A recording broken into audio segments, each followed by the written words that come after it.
যারা ছোটবেলায় এদিক দিয়ে যাওয়া আসা করেছেন কুড়িগ্রাম লালমনিরহাট, তারা অবশ্যই এই ব্রিজটিকে চিনবেন। এটি আমাদের ইতিহাসের সাক্ষী। বর্তমানে এটির বয়স প্রায় ১২৫ বছর। আজকে আমরা এই ব্রিজের কিছু মেকানিজম এবং এই ব্রিজের কিছু ইতিহাস নিয়ে আলোচনা করার চেষ্টা করব।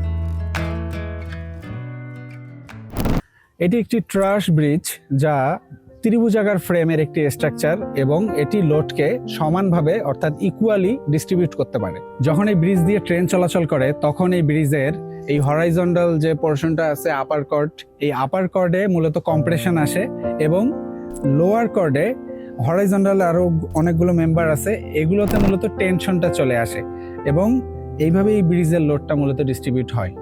এই ডায়াগোনাল মেম্বারগুলো বাতাসের চাপ এবং ট্রেনের কম্পনটাকে রেজিস্ট করতে সাহায্য করে। আধুনিক ওয়েল্ডিং প্রযুক্তি সেই সময় ছিল না, তার জন্য সবসময় এরকম রিভেট দিয়ে আগে স্ট্রাকচারের এই জয়েন্টের কাজগুলো করা হতো।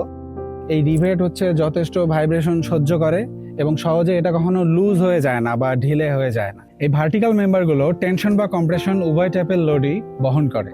উত্তরবঙ্গের মানুষের কাছে এই ব্রিজটি আসলে একটা শুধু ব্রিজ নয়, এটি একটি স্মৃতি। রংপুর বিভাগের সাথে লালমনিরহাট এবং কুড়িগ্রাম জেলাকে সংযুক্ত করে এই তিস্তা রেলওয়ে সেতু।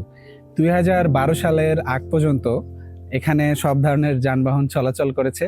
তার পরবর্তীতে এখানে পাশেই আরেকটি নতুন ব্রিজ কনস্ট্রাকশন করা হয় এবং এখানে পরবর্তীতে কাঠের পাটাতনগুলো তুলে ফেলা হয় এবং তার আগ পর্যন্ত ১৯৭৮ সালের পরে এখানে মোটামুটি ২০১২ সাল পর্যন্ত এখানে যানবাহন চলাচল করেছে।